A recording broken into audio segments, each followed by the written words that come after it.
আসসালামু আলাইকুম। আমার চ্যানেলে আপনাদের সকলকে স্বাগত।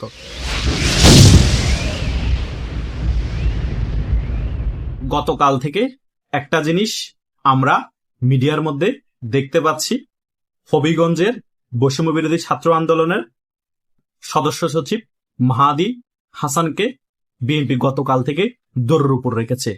একবার রিকশা নিয়ে পুলিশের কাছে যায়, থানার মধ্যে যায়, সেখান থেকে বেঁচে ফিরে বাসায় যায়, আবার আজকে ডিসি অফিস গিয়েছে, সেখানের মধ্যে গণধোলাই দিয়েছে বিএনপির নেতাকর্মীরা।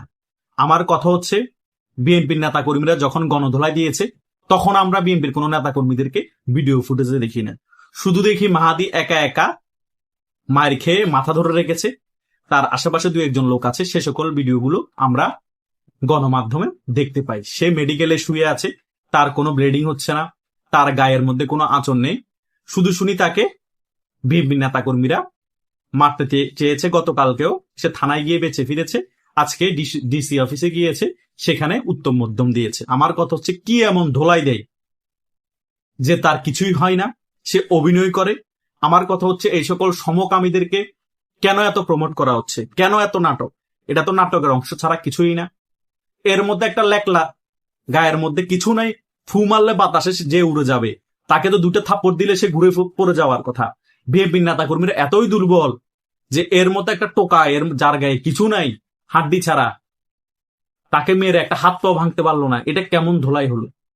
আজ যদি থাপ্পড় চোয়ার মারতে হয়, হালকা পাতলা মারতো, জনসম্মুখে মারতো, তাহলে মনে করতাম এই বিষয়গুলো নাটক না।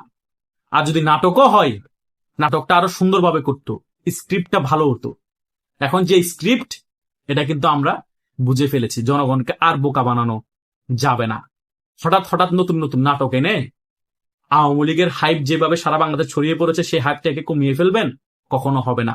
মনে করেছেন ওয়ার্ল্ড কাপ আসছে, এখন এই সকল টোকাই সমন্বয়কদেরকে আবার বিভিন্ন লাইনমেটে নিয়ে এসে নাটক সাজিয়ে আওয়ামী লীগের যে হাইপ শুরু হয়েছে সেটাকে আপনারা বন্ধ করে দিবেন? আওয়ামী লীগের হাইপ যেটা আছে সেটা আরো বাড়তে থাকবে, আওয়ামী লীগের বিক্ষোভ মিছিল আরো বাড়তে থাকবে, এবং আওয়ামী লীগের জনপ্রিয়তা আরো বাড়তে থাকবে। এবং এই সকল টোকাই সমন্বয়কদেরকে বিএনপি এভাবে নাটক করে মারা লাগবে না, আওয়ামী লীগ সকলগুলোকে মেরে মেরে বেড়ে বাড়াবে মেডিকেলের মধ্যে।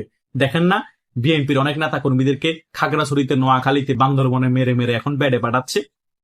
হাসপাতালের মব করতে গিয়ে তারা নিজেরাই মবের শিকার হচ্ছে। আওয়ামী লীগ নাটক করে না, আওয়ামী লীগের মায়ের মতো হয়। আওয়ামী লীগ ভালো করেই জানে যে তারা জেল জুলুমের শিকার হবে, আওয়ামী লীগ ভালো করেই জানে তারা মবের শিকার হবে, তাও আওয়ামী লীগ ভয় পায় না। আর এই বিএনপির এই সকল নেতা কর্মীরা তারা ক্ষমতায় আছে, তারপরও একটা বৈষম্য বিরোধী ছাত্র আন্দোলনের সমকামী এক টোকাইকে মারতে তারা দুদিন লেগেছে। তাকে এভাবে দৌড়ায়, ওভাবে দৌড়ায়, সে অটো নিয়ে পালায়, আবার ডিসি অফিস গেলে সেখানে হালকা পাতলা মারে, সে আবার মেডিকেলের বেডে গিয়ে শুয়ে ভিডিও হয়, নিউজ হয়। মস্কারি রে ভাই, একটা টোকাকে মারতে এত মাইকে অ্যালাউন্স করে মারতে হয়? মারের মতো মার একজন মারলে টোকাই থাকবে? আমাদের দুইটা গুছিও তো নিতে পারবে না এই টোকায়। কথা বুঝেন নাই? সো নাটক বাদ দেন। আওয়ামী লীগই ভালো করে জানে কিভাবে এই টোকাইদের শায়েস্তা করতে হবে। বিএনপি, তোমরা যদি শায়েস্তা করতে না পারো, নাটক করিও না, হাসির পাত্র হবা, জনগণ হাসবে, অলরেডি হাসতেছে তোমাদের এই সকল কর্মকাণ্ডের কারণে। তোমরা সরকারে থাকার পরও বিভিন্ন জায়গায় জামাতের মারি খাও, আওয়ামী লীগের মারি খাও, এবং বৈষম্য বিরোধী ছাত্র আন্দোলনের নেতাদেরকে মারতে গিয়ে কিছুই করতে পারো না। জনগণ মনে করে তোমরা নাটক করতেছো। সো জনগণকে আর হাসাইও না। আমি এই ভিডিওতে যে বিষয়টা বুঝাতে চেয়েছি আপনারা বুঝতে পেরেছেন? আমার কথা হচ্ছে, মায়ের মতো মায়ের হবে, আর তা না হলে এই সকল ড্রামার কোনো প্রয়োজন নাই। এটাই হচ্ছে আমার শেষ কথা। আশা করছি আমি এই ভিডিওর আলোচনায় যেটা বুঝাতে চেয়েছি আপনারা বুঝতে পেরেছেন। ধন্যবাদ সকলকে।